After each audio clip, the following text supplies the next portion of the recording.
Hi and hello and welcome to my podcast. I guess it's a podcast. It's just a YouTube thing that I come here at the moment and share with you. I'm hoping that it will go live in a moment.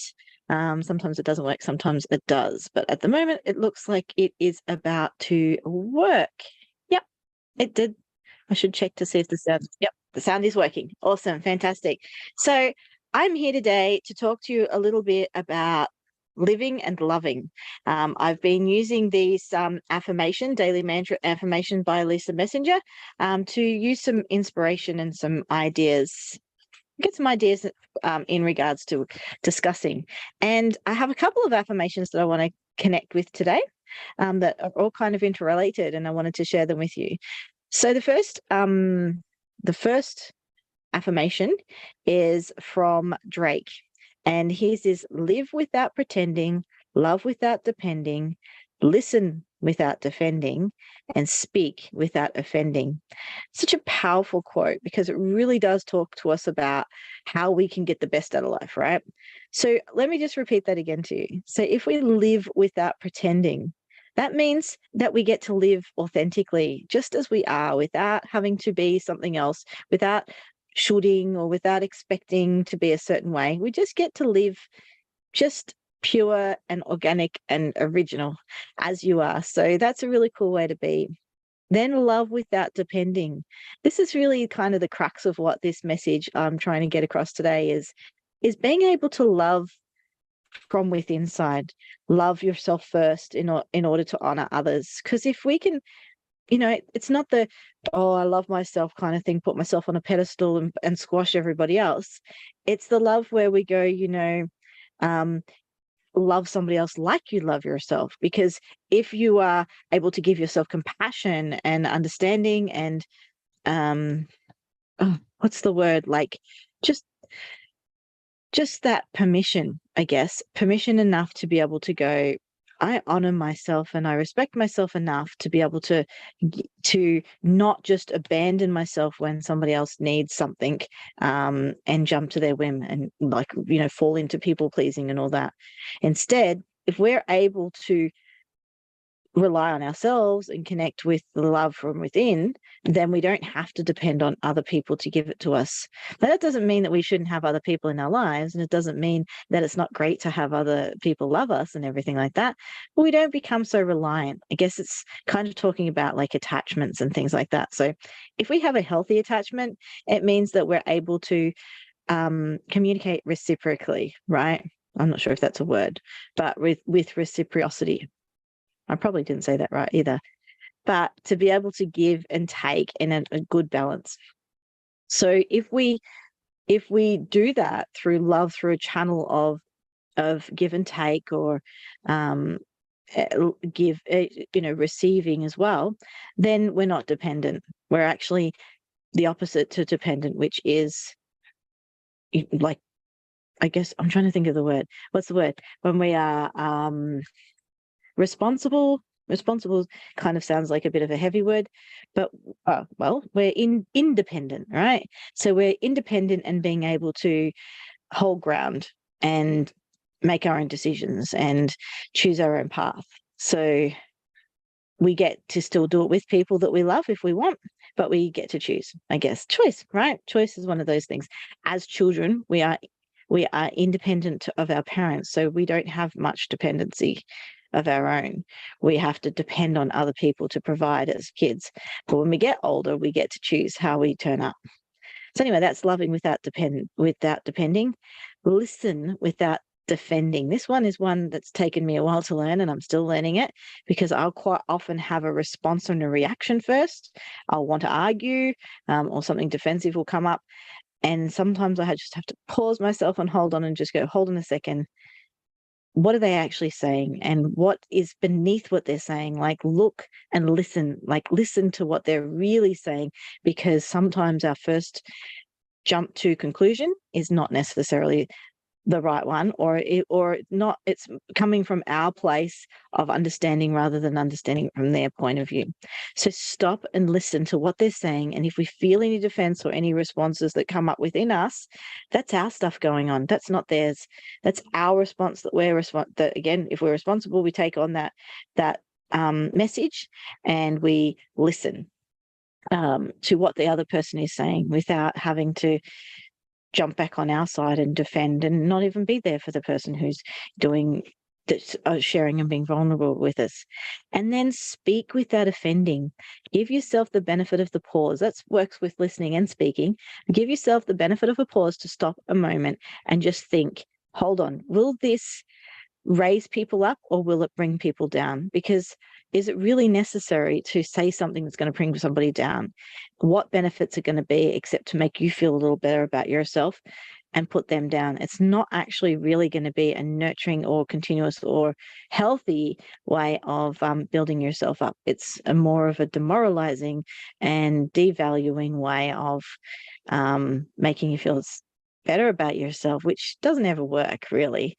We think that if we can, stand on people by putting them down, that surely we'll feel better. But I don't know if anyone subconsciously does that, by the way, but it's not a healthy way of doing it. We're much better being able to stop and think, hold on a second, is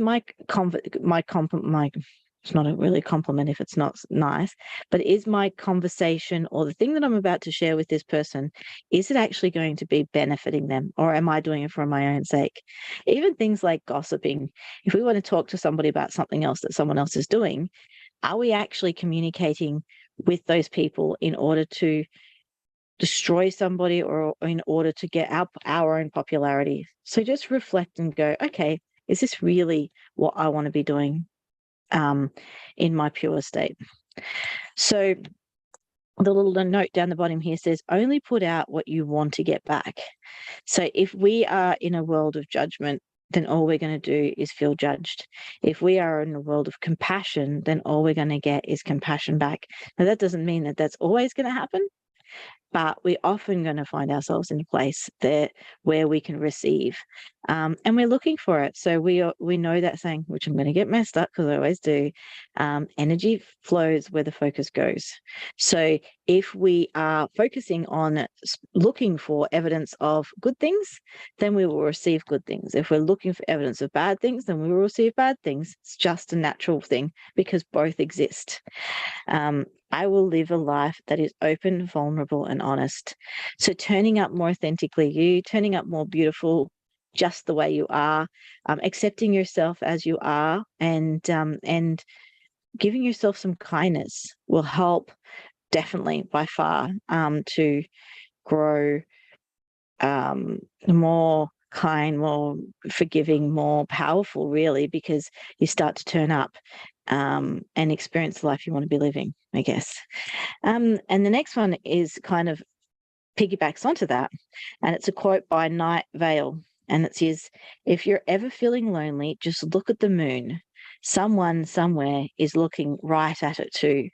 So the Earth is not actually as big as what we think. We think, oh, it's huge, there's no one around, but there's a lot of billions of people on this Earth, and there's not that much land space when we think about it that isn't populated. So it's easy to think, oh, I'm all alone. But until you've met every single person on the planet, you really can't say that there's nobody there that understands you, or nobody there that's matched to you, because you haven't met everybody yet. So there's always opportunities to meet them. And it's kind of reassuring to know that that same moon exists up in the sky for somebody else to be looking at as well. I had a friend who used to use radio signaling to reflect off the moon and signal back to somebody somewhere. If they were pointing their transistor, I think that's how it works, I'm not really into that tech yet, but if they were pointing their transistor or satellite thingy towards the moon and somebody else was pointing it to the moon, they would connect, and it was the only way. So this way of communication was only via direct line, not like satellites or mobile phones.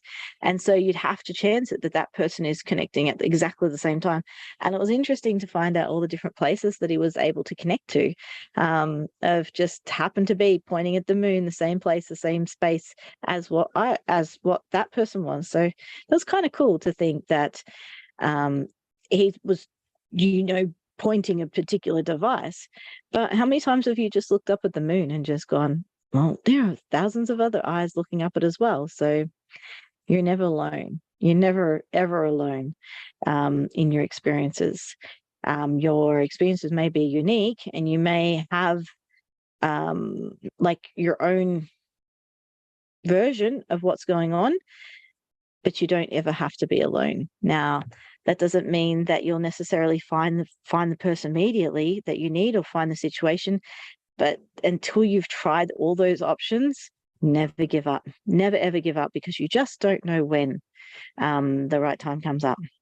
So this is such a beautiful thought.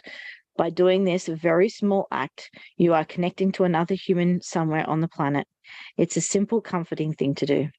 And I know more than anything this because I have a friend on the other side of the world who I met 3 years ago, and it's really cool to think that we can communicate together at such a far distance, and that, yeah, so you just don't know when you're going to meet somebody and connect with them. So there you go. I am never truly alone. And the last quote I wanted to share with you is this quote by Sylvester McNutt III. And it's a bit longer, so bear with me. I hope you get to be with someone who is a home and an adventure, a soul who calms you and drives you wild. I hope your heart settles with a person who accepts you fully but pushes you to reach your highest potential, someone who fights for love in the same crazy way that you do. So that's my wish to you guys, that you're able to find happiness and fulfillment. And you know what? If you don't have that person, don't ever give up. You don't know. It might happen, it might not. But don't ever give up, because it may happen just when you don't least expect it. And yeah, don't ever sell yourself short. You're worth it. Keep trying. You just don't know what's around the next corner. And until the last breath is taken out of you, life is one big adventure. So keep looking. The best sort of soulmate, don't settle for anything less. I deserve love, trust, and happiness in my relationship. So if you don't stick up for yourself, or you don't like be prepared to follow through and stand up for what you need and what's right for you, then you will never meet that person, or you'll never be in that situation. And it's about a relationship. A relationship is about how you relate to each other. So keep connecting, keep communicating, keep it open. And if it's not working, then get some help. Or just work. Just don't just take it for the fact that you're going to be miserable and horrible all your days. Life's too short. There's a lot more to life, and it starts from inside. I wanted to leave you with one last thought, which is about myself, is to be able to give from a place of a full cup. You have to fill your cup from within. So if you want to be able to give to the world and make the world a better place, you have to find a way to fill within first. If you can fill from within first, then you get to share the abundance of what you've collected. So thank you for listening to me today. This one's been a little bit longer than my normal ones. I hope that you've taken something from them, and I will continue to come here and turn up and share these sessions with you, and hope that wherever you are today, that you take love and light on your way. So take care, and bye for now. Bye.